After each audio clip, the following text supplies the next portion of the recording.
Welcome back to Jenna's Kitchen. I have been making a maple banana butter pecan cake, posting it on my social medias. My mom loves it, I love it, and y'all want the recipe. Well, today I'm going to show you the recipe for the delicious maple banana butter pecan cake. Let's get started. Alright, so the first thing that we have to do for this cake is take 2 bananas. These are pretty ripe, that way they're easier to mash. Unpeel them, put them in the bowl. Alright, we've got the bananas in there. I'm going to take a masher and mash them up. And the great thing about adding bananas into the cake is it's going to add moisture and flavor. It's going to taste so good. Plus, if you have some bananas that are like kind of wonky on your countertop and you want to get rid of them, this is a perfect recipe because it's super simple, using a boxed cake mix, some bananas, milk, eggs, and maple flavoring. Delicious. Get it nice and mashed up. And if you want to use bananas another way, you can check out my banana caramel muffin recipe right over here. We're going to add 1 box of butter pecan cake mix. Alright, we've got 3 eggs, half a cup of milk, and 2 teaspoons of maple extract. Take our masher out because I don't think it'd be very helpful. We've got a spatula. Instead, we're going to mix it up, get it nice and combined. So you're probably thinking, where in the world did you come up with this recipe? Like, where did you find it? One day, Mom printed off this sheet, and it said how to take a cake from box to bakery in minutes. And it had a bunch of different conversions and equations that you could do. And she had wanted me to make this cake that someone makes. It's so good, and she wanted me to recreate it and try it. So I'm like, all right, we'll try this out. And it turned out so good. I've made it at least 3 times since. It's delicious. Everything nice and mixed up. It's okay if you have a few banana chunks because then when you're biting into it, you're just going to get more banana goodness.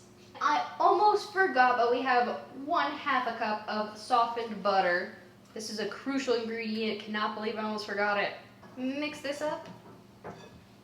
We have 2 9-inch cake pans, and these little tassel flap things, you pull them out, and in theory, when your cake is done and it's all nice and cool, you pull this up and it pulls out your cake for you.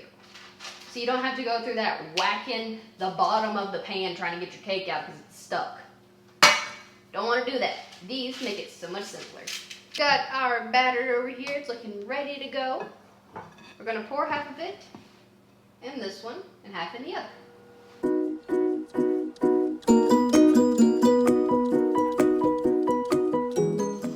Spread it out.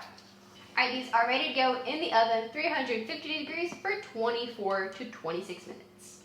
Our cakes have come out of the oven. They smell so good. Now it's time to take them out and let them fully cool on these drying racks. Now we've been letting them cool for a little bit. We're going to lift it up. Boom. Perfect cake. There are no holes in the bottom because that's something that I kind of do every time. And I just put some frosting on it. It's fine. It's all good. Solve all your problems with frosting.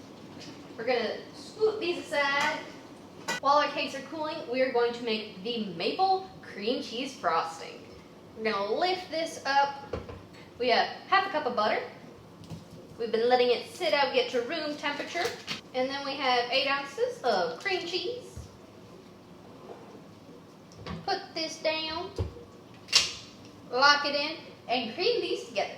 Turn this off, lift it up, scrape down the sides. Here we have 3½ cup of powdered sugar. I'm going to put a little bit in. And then we have 3 tablespoons of maple syrup. This is going to give it some more maple flavor, make it taste delicious, nice and sweet. Put this down, give it a mix. Don't want to go too fast because if you do, the powdered sugar will flare up and you'll have a powdered explosion. I put the attachment on and I'm going to put some more powdered sugar into the mixer. Something random that I kind of find funny is if something kind of goes wrong or something messes up, instead of like saying something, I just say sugar maples. And everybody makes fun of me. My friends make fun of me. My teachers make fun of me. They're just like, okay. They're really confused, but I just say it. And keep repeating this until you've added all of your powdered sugar.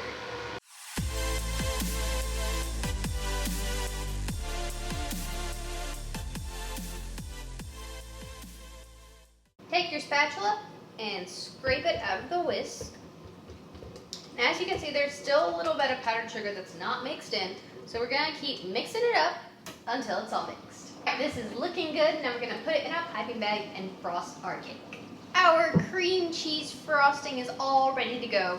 Now we have a piping bag. This doesn't have a tip because this is just what we're gonna use to frost the cake. We're not gonna make any cute designs yet. Put this up, that way the frosting doesn't get to the very end, and then you're kind of like, what do I do?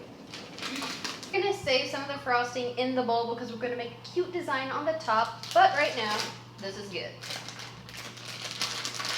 Our frosting is ready to go. We're going to get our cakes and get ready to assemble them. We've got our cakes, we've got a little piece of cardboard. We're gonna put that on here, that way it's easy to transport. We're gonna take our icing and put a little dot in the center of the cardboard.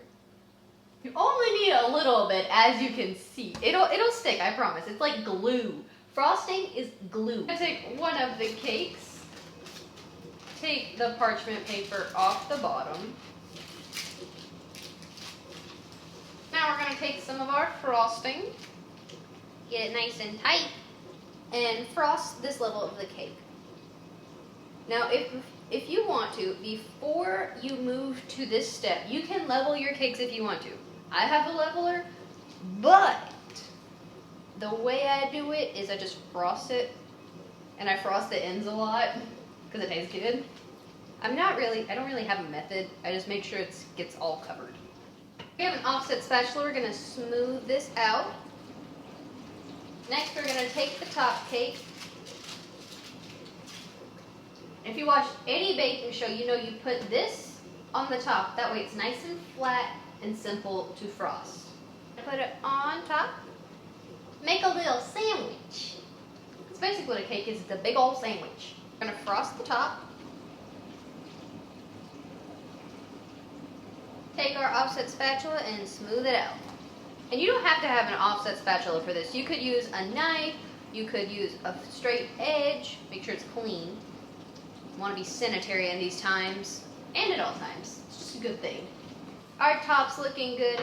Now, we're gonna frost the sides. You have to get down to the cake's level and just go around the sides.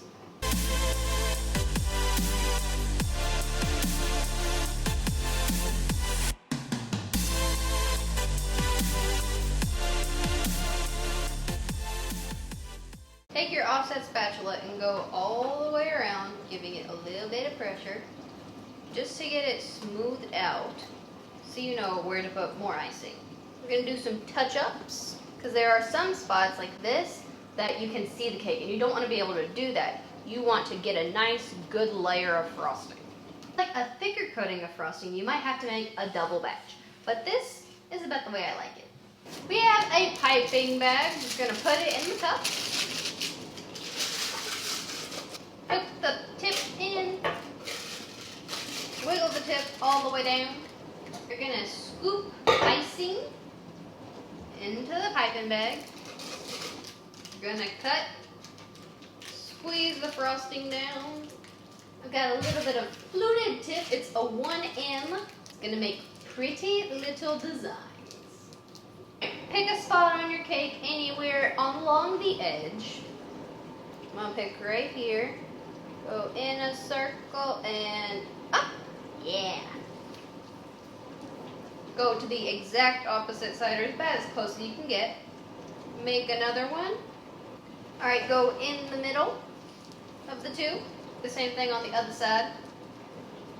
Just make little individual ones of these in between each of the fourths. As you can see, these are not perfect, but I am no artist. I think this looks pretty good. Got some pecan halves. We're going to put them right on the top. Kind of lay it flat. Our cake is all done. It looks great. And now it's time to serve it up. Now, if you wanted to have this for a party or want to put it on a more permanent plate other than my turntable right here, then you would take a spatula, scoop, and get under the cardboard that we put under there. Lift it up and put it on a cake plate or the plate that you're going to serve it on or store it on.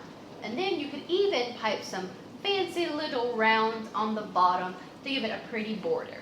But I think that I'm just going to go ahead and have a piece right now because it looks so good, it smells good, and it's super simple to make. Alright, don't forget to like this video, comment your favorite cake in the comments down below. I also made a chocolate cake if you want to go check that out right over here. It's also delicious, simple to make, perfect for your quarantine baking. Don't forget to subscribe to Jenna's Kitchen and have a great day.